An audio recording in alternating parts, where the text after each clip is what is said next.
welcome back to the podcast. We've had a couple weeks off recently, and it's good to get back in a rhythm. We should be back on our weekly rhythm now. And, this week, we're kind of debating on what to talk about, and especially around Christmas and holidays. Just for us around the gym, we'll get some cancellations rolling in right around now, typically associated with a lot of people, I think, spending money on gifts or traveling and, taking some time off. But it kind of brought up like a deeper issue that's just kind of around the country, is maybe a looming possible recession with, interest rates going up. That it's kind of an intentional thing. They do that to cool down the inflation and kind of an economy that was burning white hot. It's an intentional thing done. But what that can create is a slowed down, which has happened historically. And, we've been kind of reading about just, economics and things like that. But what it brings us to and how we can kind of relate it to the gym and fitness is like, how do we prioritize in situations? We've lived through, 2008, and we're both trainers during that time. And, if things slow down, and I think it'll be more of a cool off than, a big crash like we had in 2008, and, housing's all pretty solid and whatnot. Where do we focus on, if we have to say you cut back on spending and things like that, like what do we focus on? What is something that maybe we can leave behind, and what is something we prioritize and maintain? So I know that was something you kind of wanted to discuss, and kind of let you run with that. And even more like specifically with like health and wellness. And I am like the queen of like all services. I love to get like physical therapy like every week, a massage every week. And I've kind of backed off on like the frequency of all of that, more just like mentally to not be so stressed out and just kind of work on like having more downtime. Being overscheduled. Yeah. Yep. And that can be part of like how you slow down to save money too. And that happens. But, there's a certain like baseline that I like to keep. And I try to talk to my clients about that. Like, what is baseline for you, and to plan and prepare for that. So, whether you're going through a stressful period of time, you're just busy. And what is baseline for workouts? What is baseline for your health and wellness? And to set that. And for me, physical therapy baseline is 1 appointment a month. So I have that reoccurring every single month. And then if I get into a situation where like, okay, my body's really hurting or I need more help, then I kind of add on from there. Then I have massages that I'll do. Now those baseline is like every 3 weeks. And then if I'm in some pain, I'll schedule more around that. And then just a lot of free stuff too, like meditation and journaling, and leaning more into like those sort of practices to calm down stress and help with health and wellness. But we own a gym. We don't have to pay for a gym membership. But I think what people will do too often is kind of go like all or nothing. Like, I'm either going to do all of this, and they're maybe exhausting a lot of resources, whether it's time, energy, money, it's all of it, where you can kind of taper that back so you have a baseline that you always maintain. Then if you're feeling good or you want to ramp up, you have more free time to lean into that. I would always, I've gone back to it a few times, but the all or nothing approach to fitness is a huge mistake that I see people make all too often. They will, and you see it with CrossFit a lot, because it's a pretty potent fitness. And so people coming here and seeking that out, I've had people who haven't trained or done a workout in 3 years, and I'll talk to them like, okay, so what's your plan coming in here? And they're like, okay, I'm going to do CrossFit, 5 days a week. And then I'm going to run at night every day. And I'm like, okay, you're not going to last a month. doing that. Right. And so that all or nothing approach. And I think we're fed that now more than ever. Yeah, like what was the post you saw? I thought it was a joke. This guy, this fitness influencer, literally was talking about how he wakes up, I don't know, at 4 a.m. with he and his wife do some sort of... They have like a 3.5 hour morning routine. Yeah, it's ridiculous. It's exhausting. And there's no way that he does that consistently day in and day out. Yeah. So not only like energetically, but I think that also goes to like financially where, you might kind of find your body getting beat up and at the same time want to save a little money. You don't have to go from like CrossFit membership to like quitting. You can maybe say, okay, I'm going to take a couple months. I'm going to strength train in barbell, save a little bit of money, but I'm going to kind of keep this baseline, give my body a break, and kind of go within and do what feels good. And you don't have to do all or nothing. And I think that's, even little things like we're starting to do some extra stuff. We've been doing sound baths for the last year. We're kind of hosting them for everyone that was coming on the retreat. Now we're opening up to the gym. And I really enjoy it, but we don't have to do it every single month. Sometimes that's a little stressful where we might start to stretch it out to 6 weeks or 8 weeks or just make these small adjustments.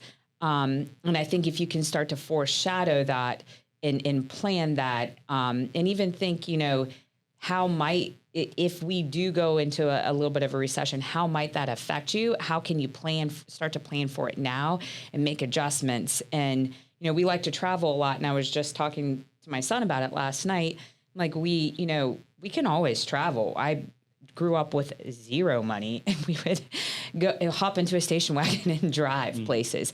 And we can always do things in different ways. And that's a big part of like my health and wellness where, hey, like we're doing a family vacation this summer where we're driving down to Nashville. And I'm really looking forward to that. I think it's going to be a lot of fun. Just finding different ways to, on the enjoyment side of life, do things on a little bit more of a budget. But then on the health and wellness, it's either kind of like setting up a baseline, something that you keep everything you want, just tailor it back a little so you don't have to stop it.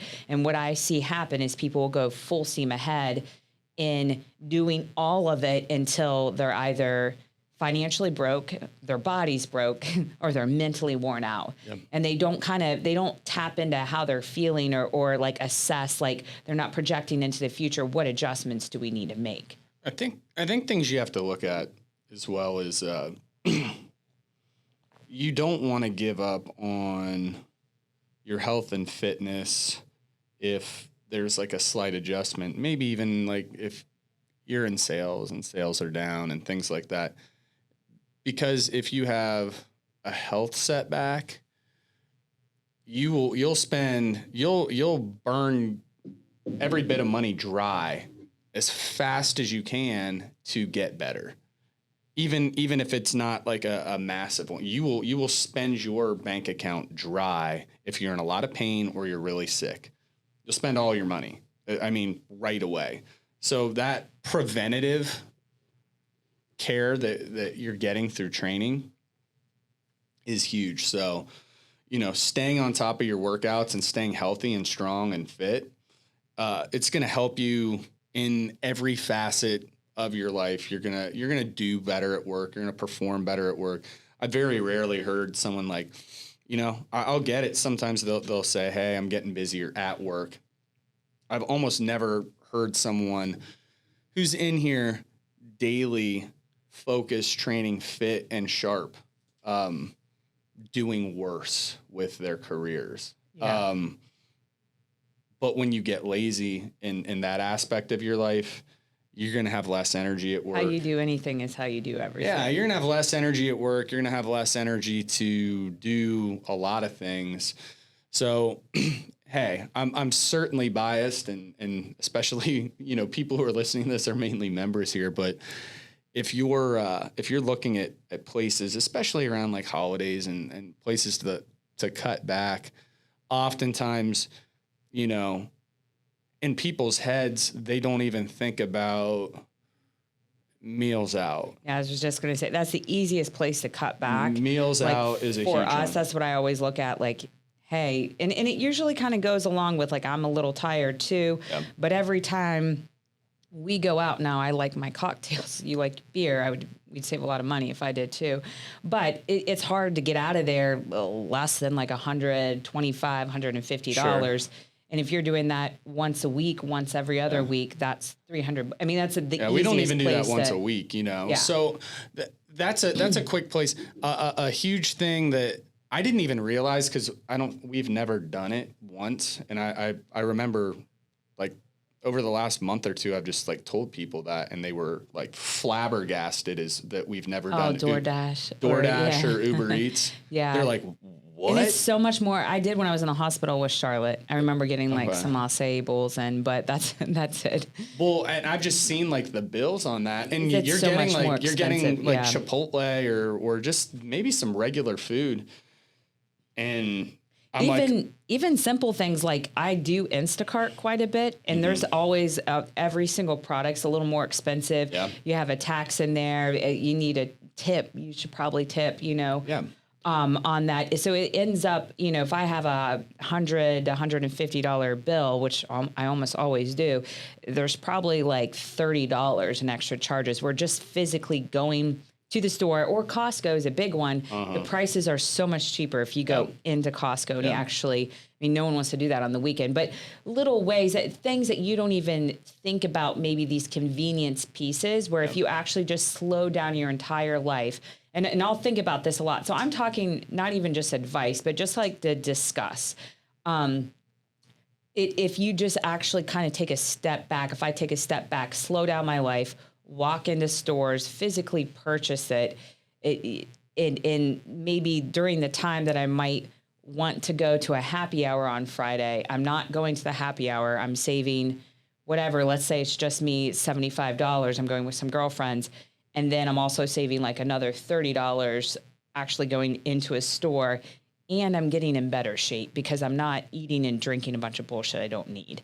And we want to do that some during this holiday season, but I don't think anyone has a lack of that. I don't think anyone has a lack of social events to go to right now. And it's just being aware.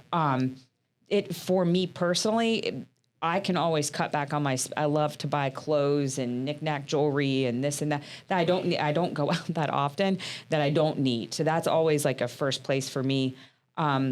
But even like within our vacations, like, I was even just talking to my son, like, hey, we don't have to get this room where you guys have a separate place. We can all just kind of be like how we would go on vacation and all be in the same room and save a certain amount of money, or go to different locations, or just being aware of what you're doing. Or I know we wanted to do like the stem cells again. That might not happen for a while, and being okay with that and kind of foreshadowing and wrapping your head around that and planning before it hits. And I think that's just huge for as we approach the new year. What I see when I'm working one-on-one with people is they fail to plan and then they fail. So it's, hey, I have this list of goals that run like 10 deep. And then I'm like, oh, what's your plan for that? And they're like, this is just something I want to do, whether it's like meditation and I get it. We're all busy, but if you don't carve out a time and you're just like, it's always difficult, I can't commit to anything, then it's not going to happen.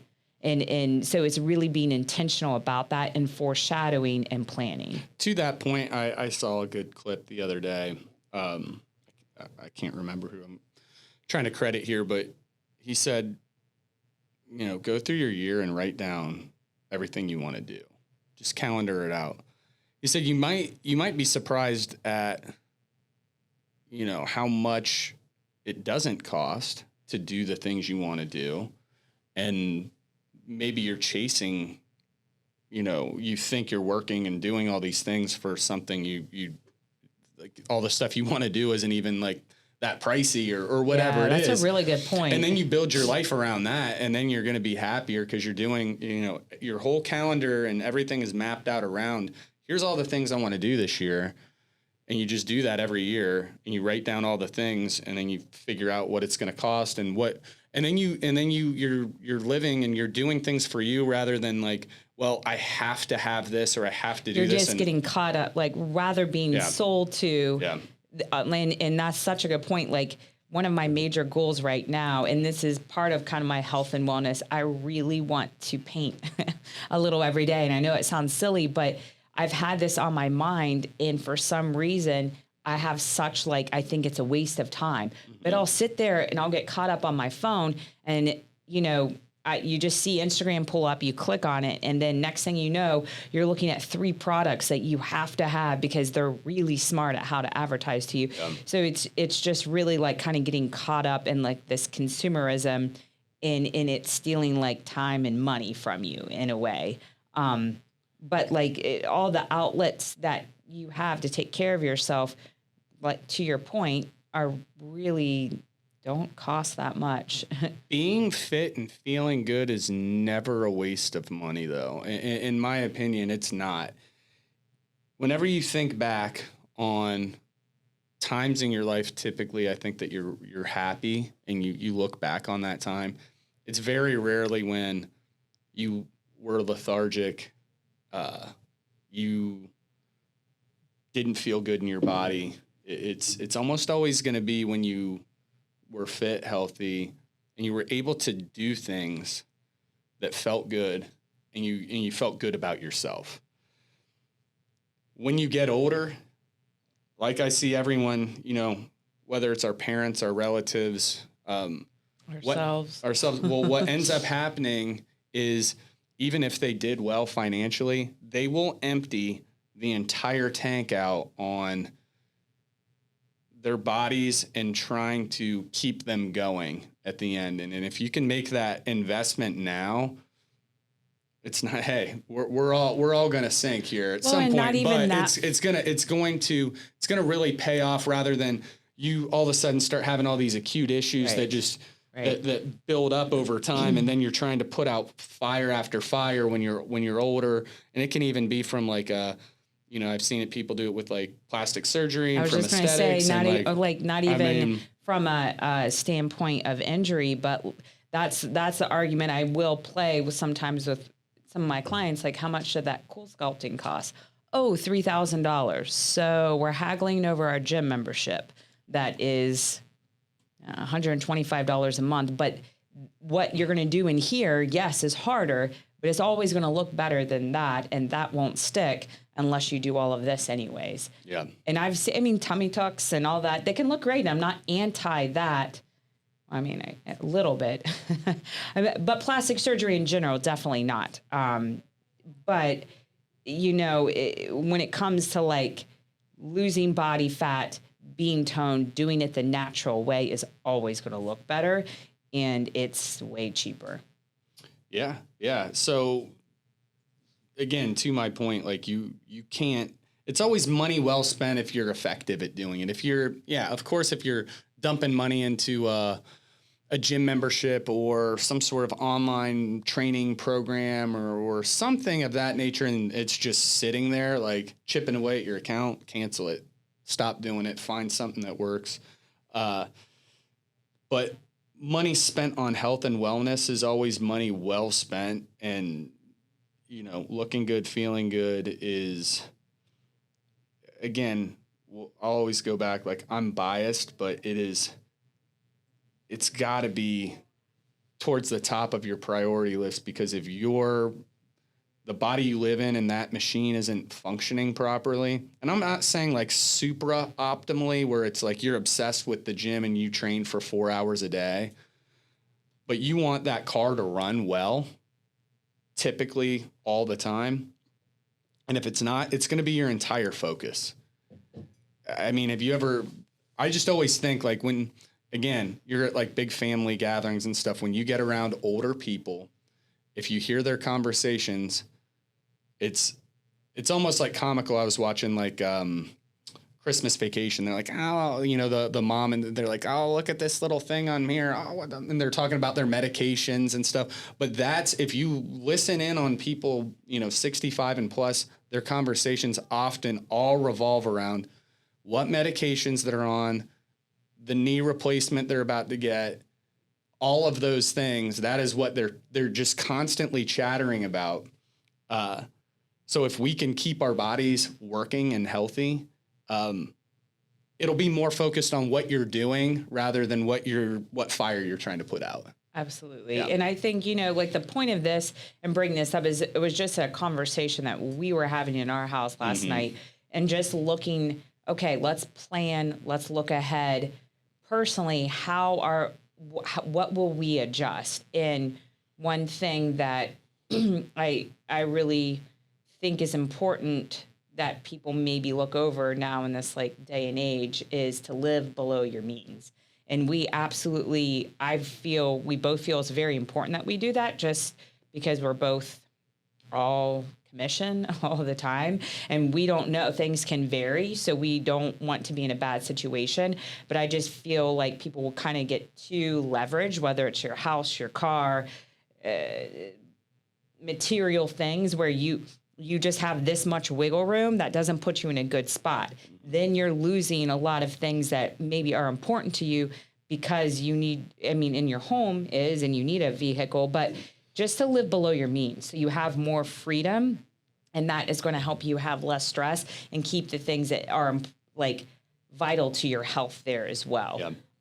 And that's something that, it's always like a moving target, like what our goals are like financially and what we can do in being able to assess that. And I think it just might be a good conversation to have in your household or starting to think about yourself, like how can you adjust things now to keep your health and fitness routine, or what's important to you, what is your baseline, what is important to you, and really making those decisions rather than having life happen to you, rather than saying, oh, this happened, I can't do any of this. That's not a good feeling. Plan for it and make that conscious decision ahead of time. This is how I'm going to scale back so I'm able to do these things that are important. Whatever that is, that might be going out once a week. That's fine, but you just have to have it all in balance and really foresee what you need, what adjustments you need to make. Yeah, I think that's a great place to leave it. See you guys next week.